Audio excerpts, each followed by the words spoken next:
You're listening to Orange County's only station with critical business information, Critical Mass, with your host, Ric Franzi.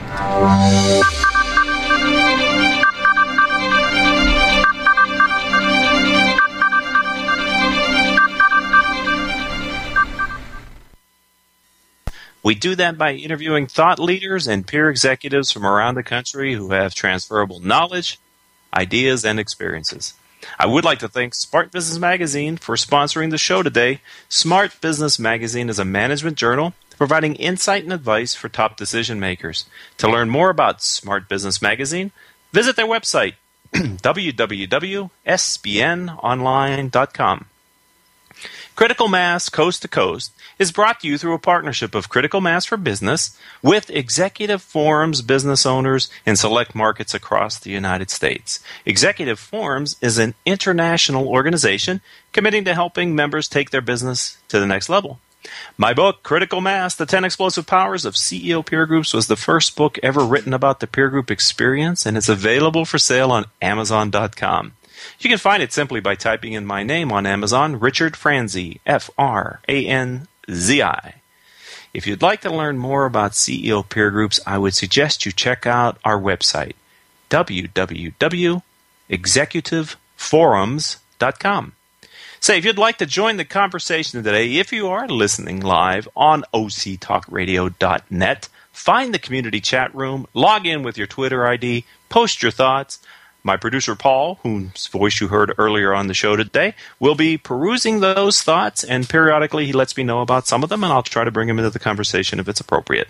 But now it's probably time that we turn our attention to the radio show and bring on our first guest. And so I understand that Ian McClarty, coming to us all the way from Phoenix, Arizona, is on the line. Ian, welcome to Critical Mass Coast to Coast. Oh, thank you very much. Thanks for having me. Well, I'm excited to have you on the show. I'd like you to explain to the audience a little bit more about your firm, Phoenix NAP, and what you do in your facility. I've been on your website. I'm quite impressed with the visuals and the way that you have in explaining your company, but I'd like you to spend a few minutes and kind of talk about your firm. Sure. So Phoenix NAP is a multi-tenant carrier-neutral facility. We're basically like a condo for servers. Our biggest selling point is trust. The facility itself has to be very secure. There's a lot of important information and content that is stored in our facility that is critical to online businesses, and that's, in a nutshell, that's what Phoenix NAP is. And that security element comes through very clearly from the way you've positioned yourself virtually on your website. It's clear in the way that you can. I like your 3D navigation and the ability to see the facility. Quite modern looking and quite capable as far as what you've put into the facility. How did you get started in this co-location and hosting environment? What was the genesis for that? Well, I personally have been in IT since back in the early 90s. Right after college, I worked for a small startup here called PrimeNet that went through several iterations, and I decided to get into engineering. So after college, went up to work for Micron, then came back to IT after a couple of years and started with an organization and kind of worked my way up. We were a co-location user of a lot of space and power here in the Valley, and eventually we just hit critical mass, and it made sense to start building our own facility and becoming a data center operator and an owner. Oh, wait a minute. Now, let me ask you to back up for a second. Sure. Are you saying this company was born out of the need of another company? Yes, it was, very much so. And then you went out to secure other tenants for your facility as you grew your platform, I would assume. Correct. We the same business drivers that we had were applicable, and other people needed. So it made a lot of sense to actively start going after that customer base. This has been a very active space, I have to believe. As data requirements for mid-market companies, small and mid-market companies, and large companies as well, grow, and having a safe and secure, professionally managed site that is in the hands of professionals has been quite a growth ride. Part of what we're going to be talking about is, kind of how you and your management team and whole company has had to change to kind of adapt to the growth. Mm-hmm. So we're going to get to that in a minute. But before we do, I guess I'd like to ask you, as you've built the firm, would you share with us the guiding principle that you kind of used as you lead and build the firm to the future? Sure. It's actually very simplistic. Number one, quality of life of the employee. Very, very important to me. Always constantly improving the quality of life of the employee. Number two, being respectful of corporate resources. And number three, to provide the best client experience possible. And making sure those three things are in harmony to be successful. And how did you... Now, this is not a trick question, Ian, but just how did you kind of come to those three as the pillars of your guiding principle? Well, we always had that from when we were a 10-person shop. We always had that principle. It wasn't exactly vocalized, but it was shown through actions, and just it was a culture. We had to start vocalizing that principle again because of growth. We had a lot of rapid growth in the organization, going from 10 to several hundred people. And you start losing some of that corporate culture when it's not vocalized. So we're definitely making an effort to vocalize that again and instill that in every employee. We've here at Executive Forums, we've done some work with our members across the entire international organization, analyzing how complexity of running a business from a CEO's perspective, how complexity of running your organization is positively correlated to the number of people that are in your organization. And we, regardless of what your basic fundamental business is, there's that correlation between the two. I'm certain that you must have seen the demands on you and the complexity of the decisions that you had to make kind of go along with the size of your organization, in addition to what you just kind of talked about as it relates to culture. No, you're very, very right about that. No, it definitely, and it does get to the point where you hit critical mass, and you're like, wait a minute, I need to instill an ideology in everybody that so that I can have those cycles back to look at the future, look at the vision, start looking at the marketplace and what's going on. I need those cycles back, so you have to trust your people more, and that trust has to be critical. There's something worse than a company where that trust is lost with the employee, and it's all about profit. That's very one-dimensional to me. That is not a driver. And that's easier said than done for many a business. So. There's this concept of the business Bermuda Triangle. It's in a book called The Breakthrough Company, written by Keith McFarland, and that's a 5-year survey of about 7,000 Inc. 500 companies. And Keith was trying to find what were if there were common characteristics of companies that were able to successfully kind of continue to grow past the time when, you have that hyper growth that gets you on the Inc. 500 list. And one of the things that he had found is this thing called the Business Bermuda Triangle, wherein as a company grows, if they don't instill the processes and if they don't invest in the plumbing, if you will, of the organization and kind of empowering their mid-level managers to make decisions, what you just said is so true. You end up burning a lot of executive cycles on things that should have become automatic, but because you didn't do it the first time, you have to go back and redo it. It's clear to me you've experienced that, learned the lessons, and implemented and allowed your organization to continue to grow, Ian. Yeah, and the thing is, it's okay to make mistakes as long as you learn from them, right? And what I've seen in a lot of companies is they get to this point where they become the awkward teenager, and they never grow out of it. They always keep on going back and committing the same mistakes over and over again. And we were starting to do that. So I really had to step back and say, look, we need to become more of a young adult, a respectful company, and be very cognizant of what we're doing, not just to our clients, but even our vendors and our employees. And everything is intertwined. So we've definitely made that a priority in our organization. As you may be aware, you've certainly heard it in the open for this show today. Critical mass is really born out of my very strongly held belief that collaborative thinking for peer executives can help them accelerate their business, alleviate some of the risk that's inherent in business, and improve really the quality of the life of the members in these CEO peer groups. That's why I was a member of one. I witnessed that firsthand. It had caused me years ago to leave the corporate world and do what I'm doing now. I'm wondering, from your experience, Ian, if you could think of a time when you had either the benefit of, or you could have used the benefit of a group of advisors or peers that could have given you some advice or did give you advice that helped you make a better decision. Oh yeah, actually that's an easy one. Just building the data center itself. We had access to other CEOs and other people that had been through that, fortunately, and got some really good advice. And we're able to take some of the hard lessons learned from that and apply them. A quick example of that is the commission agent in a data center. Typically, that's the last person you hire in a facility. That's after the fact. That's the person that comes in and buddy checks every single piece of capital equipment and make sure that it all works together. Make sure that it meets all the manufacturer's specs. That's the first person we hired in our environment, because we got such good advice from other data center operator and owners that saying, look, if we had to do it all over again, this is the one thing we would do. And so we listened to that. We're like, okay, we'll be fools for not listening to somebody that's been through this a couple of times and taking their advice. Wow, that's a great. I love stories like that, because I think of a series of dominoes. Mm-hmm. And that insight tips a bunch of dominoes behind it that if you hadn't been given that advice, you've never even had that sequence of events happen. No, and it would be a very different data center at this point, and it would have been a very stressful project.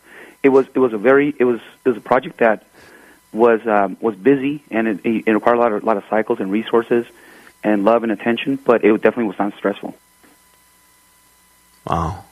One of the other, I'm referring back to the Breakthrough Company by Keith McFarland, one of the other things that he had found, so in the end of it, out of 7,000 companies, he uncovered 9 companies that exhibited 6 consistent qualities, and that allowed them to continue to grow. Intuit was one of the companies that he had profiled in his book.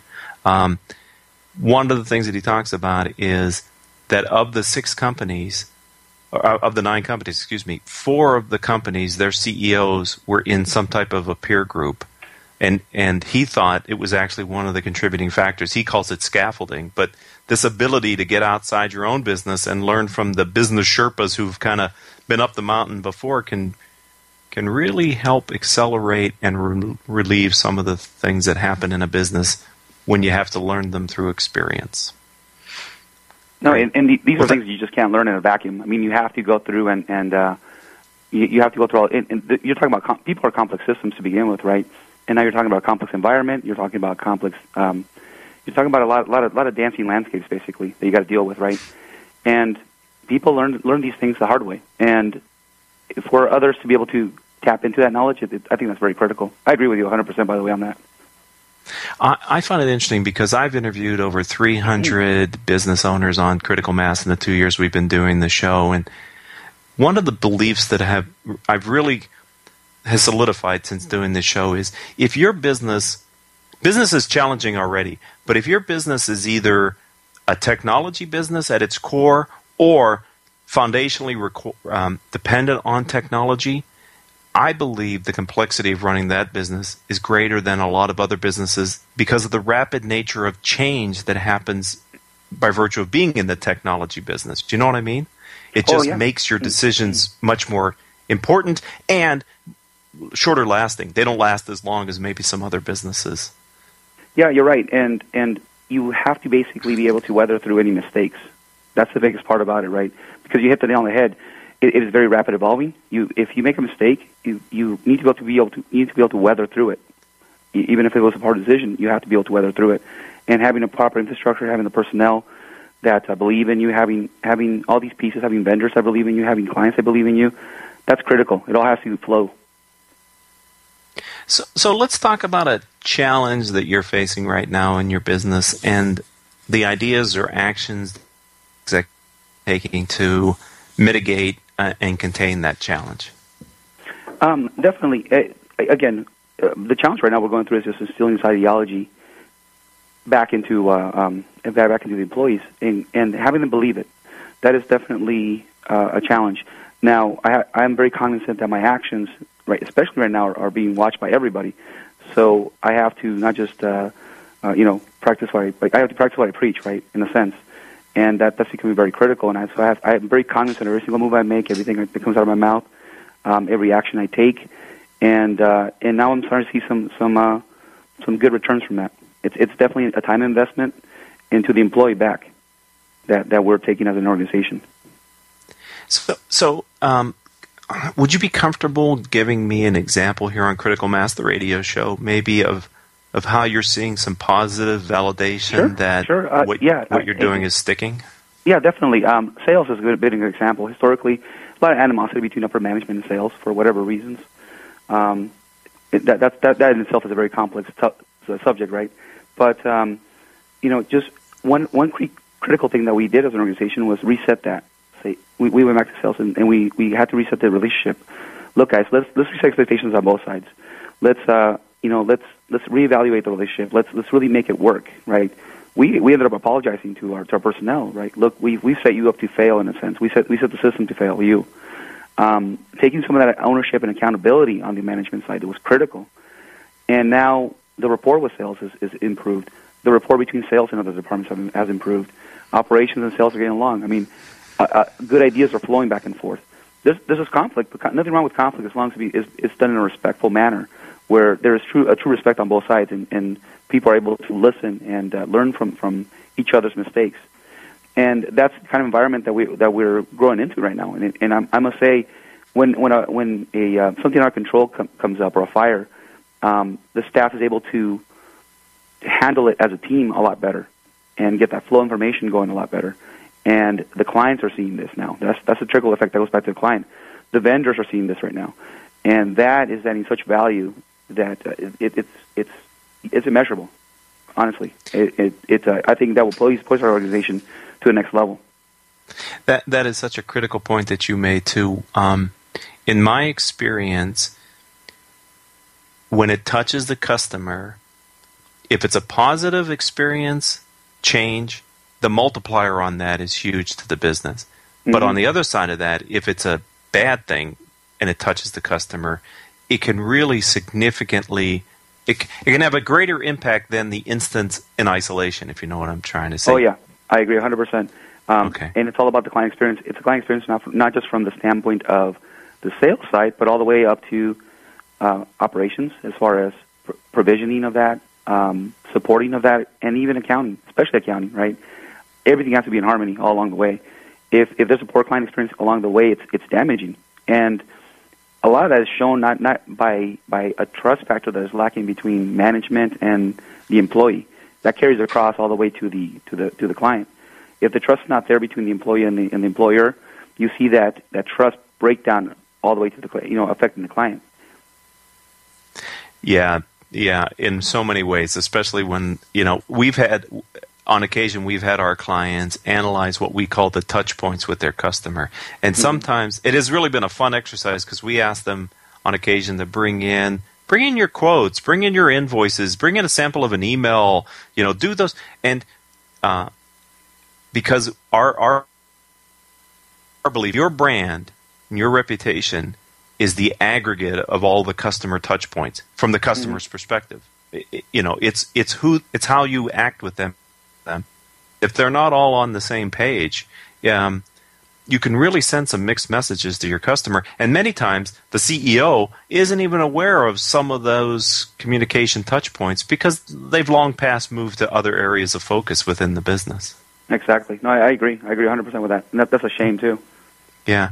I wonder if you would be comfortable, Ian, sharing a painful lesson, or at least a lesson, a valuable lesson, business lesson that you learned that came from, if not a painful, a difficult experience? Yes. So, without giving too many specifics on the client name and everything, definitely. One of the most disheartening things you can do to an employee is set them up to fail, and this is what I mean by that. Our sales staff, for example, I'm going back to sales. This is just because it's low-hanging fruit for me. The communication was so poor between operations, accounting, and sales that they would fight tooth and nail to bring in an account, sell them on the service, and it was definitely something we could provide. Then it would go to operations, and it was such a poor handoff that the client was very soured. Then it would get as far as going to the accounting department, and there was such a breakdown as far as what they were going to be billed, what was going to happen, that the client was disheartened. Even though the client got the product they were promised, that didn't matter. The experience was so rough all along the way that they just didn't want to do business with us anymore. And those are lessons that I don't want to repeat again. So setting proper client expectations, just being upfront, being honest, making sure that there's critical communication between all the different departments involved, making sure the messaging is proper from the marketing side, making sure everything just kind of flows together, and there's a buddy check all along the way. And when there's a failure, that we analyze that failure and we don't repeat it again, because it's okay to make mistakes, just don't make them again, right? Right. Those are the things that we're learning very well as an organization, getting better and better at doing, at surpassing. And that is, we kind of talked about in the open, how the organization has had to change and grow as your organization, as the firm has grown. And in those times of hyper growth, it really does expose a lot of gaps that may be inherent in the system that at a slower time you don't see them, they're not as evident. But I can only imagine in your business as it was growing and you were adding customers and platforms and power and all the other things that are going along with that, just that's a lot of chatter to have to deal with as the leader of the business, I'm sure. Oh, definitely. There's definitely a lot of chaos, right? Right. Fortunately and unfortunately, I have thrived in chaos. But one thing that it's good and bad, right? Good because we were able to surpass it. Bad because we shouldn't even be in chaos in the first place. There are ways to mitigate chaos. All chaos is just saying you're not in control. So stepping back and taking some ownership and looking at the situation and saying, look, let's be in control of our own destiny here. There's a lot of things that companies can control that they're just not aware of. Well, I'd like to finish two quick questions. Well, a quick question at the end, and then this one just to give you a chance to pause and think about it and then answer. I know that the firm has had rapid growth, but I'm wondering for the future, where do you see as the next kind of opportunity for growing the firm, and what's going to be the impact if you're able to successfully leverage that? Oh, that's easy. Cloud for us is going to be the next business driver. Infrastructure as a service is becoming critical to companies. The CapEx, especially from small businesses all the way to the largest enterprises, CapEx costs are killing companies right now. We're heavily focused on cloud and cloud infrastructures, and are developing a lot of those technologies in house to better tie multiple vendors together. That is going to be our biggest driver. I would say towards the end of this year and next. That is going to reshape our organization as a whole, as far as what we do, what we offer. It definitely will put us in a different league.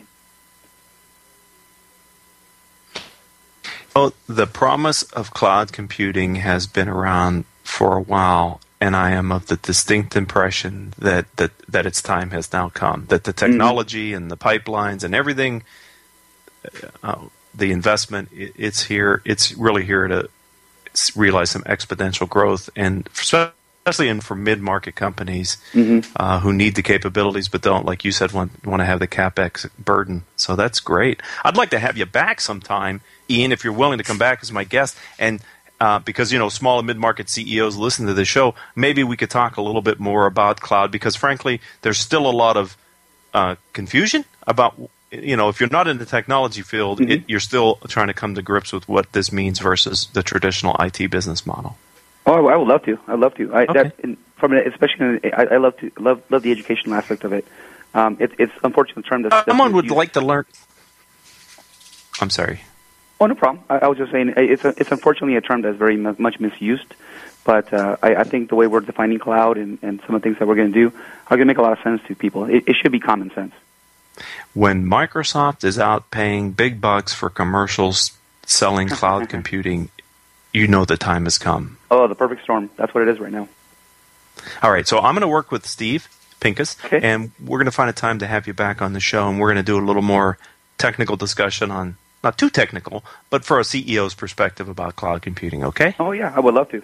Okay. Well, before I let you get off the phone, how would someone virtually, online, find out more about you and your firm? Well, PhoenixNAP.com, that's where our website is, but we're also on LinkedIn. My name is Ian McClarty, and also PhoenixNAP has a LinkedIn profile. and it's relatively easy to find us on from a web presence standpoint. All right, PhoenixNAP.com. It's worth the visit just to see the money that you've put into the way you've set up your site. I enjoyed spending the time that I did earlier, kind of doing the basic research for your appearance on the show. So, Ian, thank you for the time. Thanks for being a friend of Critical Mass Coast to Coast, and welcome to our ever-extending business community. Oh, thank you. Have a good day. All right, goodbye. Take care. And I will deliver on that promise, ladies and gentlemen. We will have Ian McClarty back to talk about cloud computing, because I know a number of you would like to learn a little bit more from an unbiased kind of educational perspective. I would like to thank Smart Business Magazine for sponsoring our show. Smart Business Magazine is the management journal that provides insight and advice for you, the top decision maker. If you'd like to learn more about Smart Business Magazine, visit their website, www.sbnonline.com. And if you'd like to learn more about Critical Mass for Business or Renaissance Executive Forums, then you can check out www.executiveforums.com. And if you're listening live, then I strongly encourage you to stay around, because there's a fascinating show following me here on octalkradio.net. It's my business partner, Doug Gefeller, hosting this week's edition of The Coaching Perspective. I'm sure going to be tuning in to listen to it. So until the next show, I hope all your decisions move your company in a positive direction.